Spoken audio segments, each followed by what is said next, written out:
పెద్దపల్లి జిల్లా మహాదేవపూర్ మండలంలో రైతులు ఆందోళన చేపట్టారు. చిన్న కాళేశ్వరం ప్రాజెక్టులో భాగంగా ఎర్ర చెరువు వద్ద చేపడుతున్న పునరుద్ధరణ పనుల్ని రైతులు అడ్డుకున్నారు. చెరువు నీటి సామర్థ్యాన్ని పెంచి నీటి నిల్వ చేయడం వల్ల ఎగువనున్న తమ పంటలు నీట మునిగిపోతాయని రైతులు ఆందోళన వ్యక్తం చేశారు. గత కొన్నేళ్లుగా పంటలు పండించుకుంటూ వ్యవసాయంపై ఆధారపడి బ్రతుకుతున్నామని ఆవేదన వ్యక్తం చేశారు. ఇప్పుడు కట్ట పెంచడం వల్ల జీవనోపాధి కోల్పోతామని కన్నీటి పర్యంతమయ్యారు.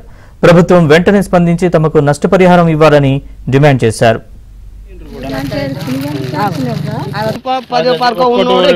తొందరగా లేనోడు ఎక్కించుకోలేదు.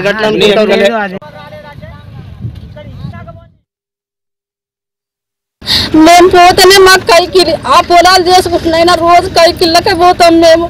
మా వాళ్ళు అక్కడ పందులు కోతులు అన్ని పెద్ద పుల్లల్లో కూడా మంచిగా వేసుకొని మా తాతల కాడి నుంచి కూడా మేము సంపాదించుకున్నాం.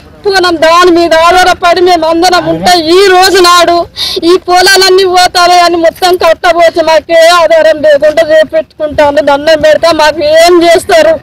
అది మాకు న్యాయం చేస్తారా? మేము ఆడుకోరేవాళ్ళు, నాకు ముగ్గురు ఆడేళ్ళు, నాకు ఒక్కదానికే పెళ్లి చేసిన, నాకు రూపాయి లేకుంటున్నాయి. మాకేమి న్యాయం చేస్తారు? మేము అందరం పేదోళ్ళము, మేము భూమికి లేని వాళ్ళమే, మేము ఉన్నోళ్ళం కాదు. మా పేరు మీద సర్వే చేయండి. ఏదైనా భూమి ఉంటే మాకు రూపాయి ఇవ్వకండి, మాకు భూమి ఇవ్వకండి.